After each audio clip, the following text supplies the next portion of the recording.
George Floyd, the African-American man whose death in police custody roused worldwide protests against racism, was extolled on Tuesday as a gentle giant and a symbol of the oppressed struggle for justice at a funeral in his hometown of Houston. Family members and friends, most dressed all in white, stepped up to a microphone to describe Floyd as a loving, larger-than-life personality who deserved justice after his death while in the custody of Minneapolis police officer on May 25th.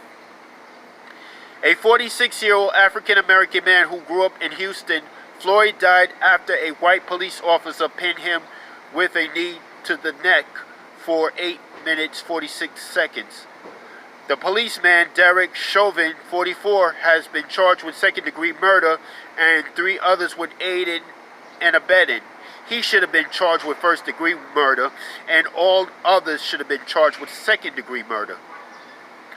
Floyd's niece, Brooke Williams, said in a eulogy that drew applause inside the Fountain of Praise Church, "I can breathe. As long as I'm breathing, justice will be served."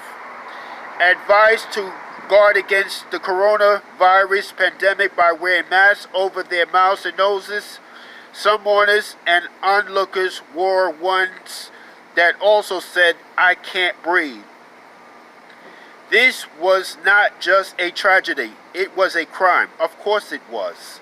The Reverend Al Sharpton, a permanent civil rights leader, said in the main eulogy referring to Floyd's death. About 500 people were invited to the funeral, which followed memorial services last week in Minneapolis and Rayford, the North Carolina town where Floyd was born.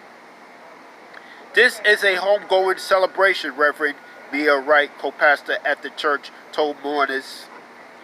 Banners feature pop art illustrations of Floyd wearing a baseball cap with a halo above it. The ceremony was much more than a simple funeral for a deceased loved one. The church was filled with the sounds of soulful gospel song, and video was played of shared memories about the life of the 6-foot, 6-inch man known as Big Floyd. Underscoring the impact his death had on the world, the funeral was broadcast live on every major U.S. broadcast and cable news channel, and the New York Stock Exchange observed 8 minutes 46 seconds of silence that was broadcast in silence on business news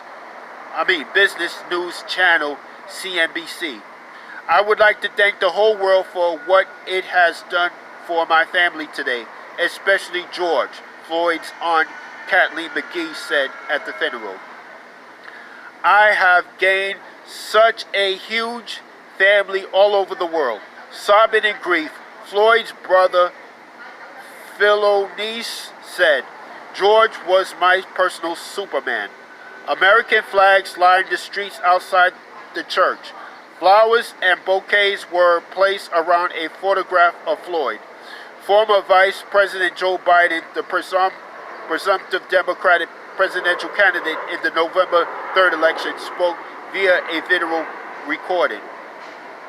"Why in this nation do too many black Americans wake up knowing that they could lose their life in the course of just living their life?" Biden said. "We must not turn away. We cannot leave this moment thinking we can once again turn away from racism."